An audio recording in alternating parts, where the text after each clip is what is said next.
salaamaaleykum mbokk mi bul fàttee abonné ci sa chaîne Batal TV chaîne bi yéen a ko moom da leen abonné tey partagé tey commentaire Batal TV chaîne la merci.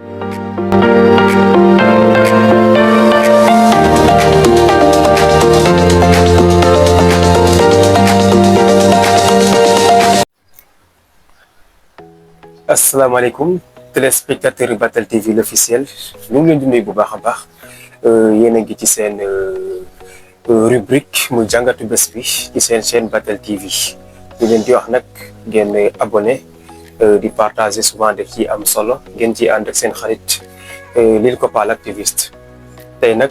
gannaaw bi nga xamante ne ñu ngi nuyu ñëpp ñu ñuy seetaan ñu leen di ñaanal jàmm te di ko sàkku ci yéen tey jàngat bi mooy mbirum Farba Ngom. tey boo xoolee ci journaux yi la une des journaux yëpp mbirum Farba Ngom la gannaaw bi nga xamante ne chambre d'accusation moom daf koo jox dëgg maanaam dafa annulé lépp li nga xamante ne moom mooy procédure yi nga xamante ne moom la ñu tegoon di ko doon toppee. loolu nag bu fekkente ne am na jàngat bi nga xamante ni moom lañ ciy jëkk a def lii la dañuy indiwaat li nga xamante ni moo di fàttali ndaxte boo xoolee. mbir yi fi mu dooree le premier ministre Ousmane Sonko dafa demoon fi nga xamante ne moo di Agnam wax ko ne Farba Ngom bi mooy nekk li nga xamante ne mujjanteelu campagne am et bi mu ko waxee it noonu la amee jël nañ ko toppee nañ ko ay mbir ki ñu ko toppee mbir yooyu mu di Tahirou Sarr Tahirou jamono ji libre la ñu ëpp ci ñi nga xamante ne jàppoon nañ leen à la fin ñu defalee li nga xamante ne moo di bracelet ñoom dinañ ko. bokk na ci ay tayeeram bokk na ci ay rakkam waaye dafa am loo xamante ni dañ ko doon xeex démb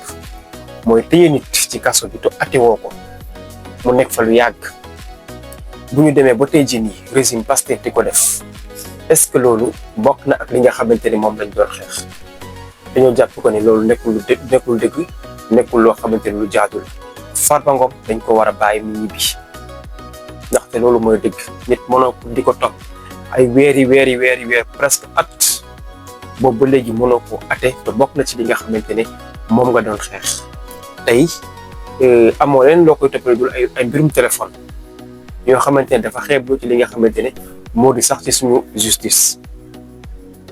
kon nag encore une fois liggéey bu am solo bi nga xamante ne suñu justice mu ngi koy def rawatina chambre yi nga xamante ne boobu ba léegi saa bu ñu demee rek ñu joxe li nga xamante ne moo di dëgg. dañ koy rafetlu ndaxte loolu mooy li nga xamante ni moom la ñuy xaar ci suñu justice encore une fois Farba Ngom dañu ko war a bàyyi mu ñibbi këram ndax gis nañ ne liñ ko doon toppee ba léegi à chaque fois bu ñu yeewoo affaire yi dafay gën a ruus ay milliards lañ ko doon toppee Farba Ngom dem na fi consigné ñu ne soxlawuñu xaalis bi jàpp tëj ci kaso bi ba léegi lan lañ ci am dara Farba Ngom feebar na fi ay yoon mais boobu léegi mënuñu ko bàyyi bu ñibbaat ba tey jii nii bu ñu demee ba lii mu amaat ko ndax mën nañ ne dafa amaat victoire ci kaw régime bi kon nag nañu bàyyi Farba Ngom moo gën ndaxte waxtaan wax dëgg ca la nit ki mënoo di ko topp boobu léegi te amoo lenn loo teg ci ay loxoom wala toog loxoy askan bi te nañu moytu vengeance ak enante luñ ko waxalul ci àdduna amul ndax ñun li ñu gëm mooy. buñ ne diw dafa sàcc nañ ko àtte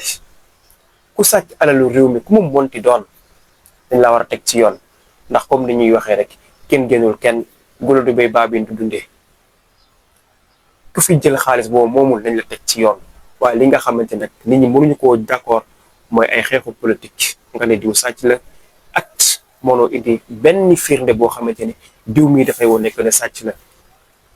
yàq nga dërëm wax ko lu nekk yëkkal ko lu nekk journaux yi di wax lu nekk nga am say chroniqueur ñuy wax lu nekk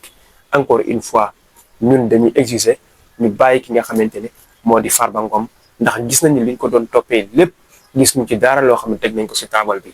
kon loolu xeexu politique la woon encore une fois bàyyi leen Farba Ngom mu ñibbi këram moo gën mbokk yi li moo nekkoon jàngat bi tey ñu indi woon ko rek ci ki nga xamante ni moo di honorable député Farba Ngom suba incha allah dinañ ñëwaat ci beneen jàngat boo xamante ne dañ koy defaat ñu ànd ak suñu réalisateur rek